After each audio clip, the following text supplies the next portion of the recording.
সম্ভবত মানুষ চেনার সবচেয়ে বড় উপায় হচ্ছে হারিয়ে যাওয়া। আপনি একবার নিখোঁজ হয়ে দেখুন, কেউই আপনার খোঁজ নিতে আসবে না। হুমড়ি খেয়ে কেউই খুঁজবে না আপনাকে। রাতে ঘুমোতে যাওয়ার আগে আপনাকে মনে করে কেউই ব্যথা জমিয়ে রাখবে না।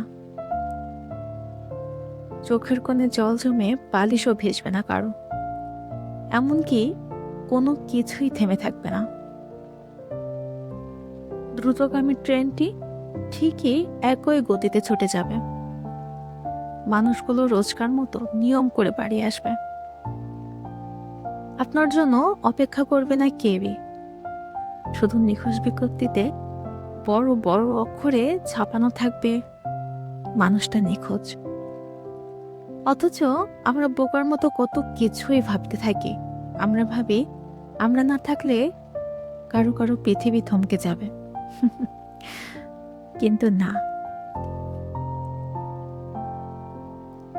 কারো জন্যই কারো পৃথিবী থমকে থাকে না।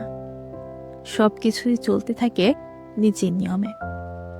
শুধু আমরা এমন একটা ভুল ধারণা নিয়ে কাটিয়ে ফেলি জীবনের অর্ধেকটা সময়। আমরাই এমন একটা ভুল ধারণা নিয়ে কাটিয়ে ফেলি জীবনের অর্ধেকটা সময় যে আমি চলে গেলে এই পৃথিবীর অনেক কিছুই থমকে যাবে। কোনো কোনো মানুষ রান্নায় নুন দেখতে ভুলে যাবে, পরিচিত দৃষ্টিতে চেনা দৃষ্টিতে আকাশ দেখতে ভুলে যাবে। বিশ্বাস করে আপনার অবর্তমানে এই পৃথিবীর কিচ্ছুটি আসবে যাবে না। কিছুই আসলে থেমে থাকবে না।